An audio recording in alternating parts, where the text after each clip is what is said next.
Thanks for staying with us. Ahead of the future Las Vegas Raiders game in Miami today, I sat down with Dolphins great Paul Warfield, a member of the undefeated 72 Dolphins. The first ballot Hall of Famer also played wideout for the Cleveland Browns.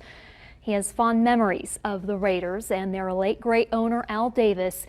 I spoke with him about that, as well as about current NFL controversies, including players kneeling during the national anthem and head injuries, their most severe form, chronic traumatic encephalopathy, or CTE. So Paul, at 74 years old, 14 years of professional football, how are you feeling mentally and physically? As much as I know, and I've got my fingers crossed that physically, certainly I don't have any injuries that I sustained in football that have a lingering effect. Of course, there's a lot of attention being paid to CTE these days. And again, that's why I say hopefully my fingers are crossed. Football is a great game, and it's been a great game in this society for years and years.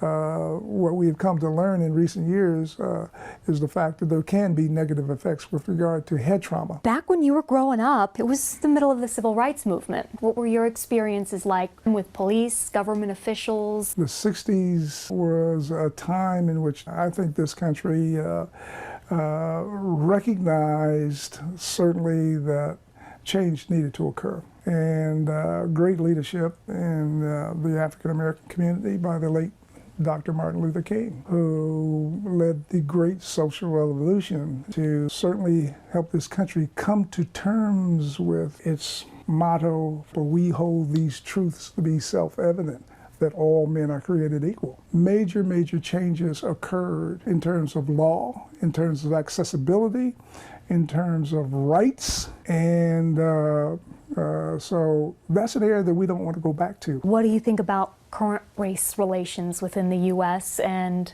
football players deciding to take a knee during the anthem as their form of protest? As football players, or athletes in general, or citizens in general, have the right through the First Amendment to express themselves. Some side may look at it as not honoring the flag, and it's not that these young men in many cases are dishonoring the flag. What they're saying is that I believe in certain situations that things still need to be protested. It's an examination of who we are and what we're about as a nation that they are wanting to call the attention to, and that some of these questions and these issues, like relationships with law enforcement, need to be discussed thoroughly, just as the agenda occurred years ago with civil rights. Did you know Al Davis at all?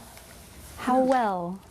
Well, you know, as well as anyone can know Al Davis, that's not very well. But I had monumental respect for him. His contributions to football as a whole, to the old American Football League, and making it a viable competitor to the National Football League, his great success as the owner of the Oakland Raiders and taking them all the way to the top, and a very interesting character to study in terms of what his contributions were, and sometimes his contributions into stopping me as a pass receiver playing against his teams. How did they try to defend against you?